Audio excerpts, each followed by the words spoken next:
దీనికి చక్కెర ఎంత తీసుకోవాలా అవసరం? దీనికి హాఫ్ కేజీ. దీన్ని ఏమంటారు? ఇలాచీ. ఇది దంచాలా? సస్పెన్స్ అది ఏం గప్చిప్పుకోవాలి మీరు. ఇట్లా దంచాలా? మా సీను స్వామి చేస్తున్నారు రెసిపీ. లాస్ట్కు దొరకాలి ఇది ఏం స్వామి? ఓ స్వామి సీను స్వామి, ఇది పగిలిన చనా పాలు. This is called chana. ఇది పాలు ఎంత తీసుకోవాలా? హాఫ్ లీటర్ పాలు తీసుకున్నాం. ముప్పావు లీటర్ మళ్ళీ ఉడకబెట్టాలా? ముప్పావు లీటర్ లేదండి, కలిపేసినాము. మీరు కొంచెం షుగర్ యాడ్ చేయండి స్వామి. ఒక నిమిషం, దీనికి సరిపడేద్దాం. ఇది మొత్తం అయిన తర్వాత షుగర్ కలుగుతుందా?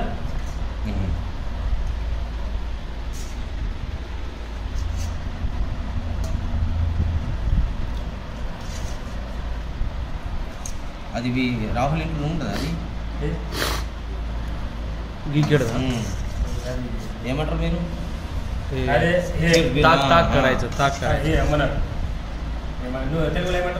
కవ్వమంటాం. చురుగురు ఏమంటారు మరాఠీలో? ఈ ఖవ్వాల లెక్క అవుతుందా? చెప్పేది లేదు, ప్రశ్నలు ఉన్నాయి. సిగరెట్స్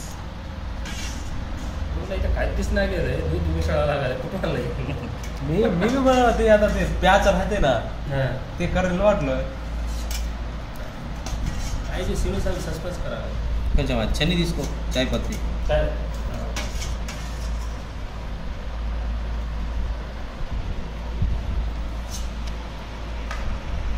क्यों ना भी ना, ये वही काम इससे कर रहा हूँ. वो है तो मस्त होता है. राहुल साहब को फोन करो ना, फिर मिलता है, ला लेके ला के देता है.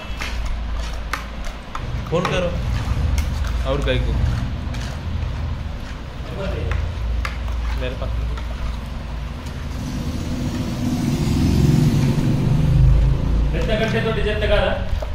అది कहीं को ला के देते ना वो छोटे पीस से नहीं होता. हो गया, नो को जरूरत नहीं. वो घंटे उससे हो जाता.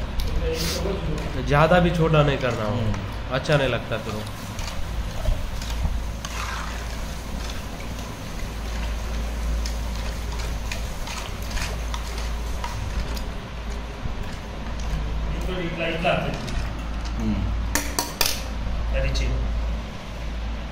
उसमें से इलायची बंद करो, कसम उड़ जाएंगे.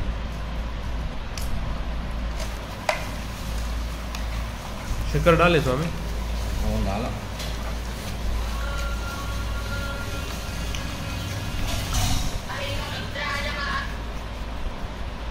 స్వామి బాసుంది. మా సీను స్వామి బాసుంది చేసినారు.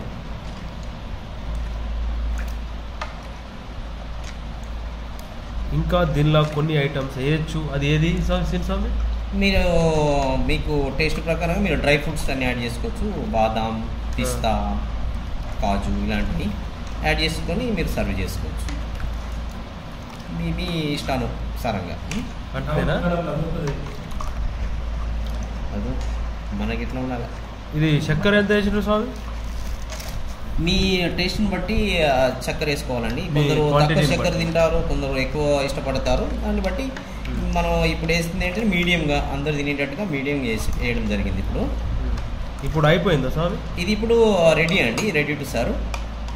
మనము అంటే ఇది చేసిన విధానం కొంచెం డిఫరెంట్గా ఉంది. మనం ముందు పాలని పగలు కొట్టేసి అలా యాక్చువల్గా పాలని మరిగించుకుంటూ చేయాల్సి ఉంటుంది. బట్ మనం పాలని ఒకవైపు పాలని ఒక పార్ట్ ఆఫ్ పాలని పగలగొట్టి మళ్ళీ మిగతా పాలను వేడి చేసి దీంట్లో యాడ్ చేసినాం. అట్లా అయిపోయిందా స్వామి? అయిపోయింది స్వామి.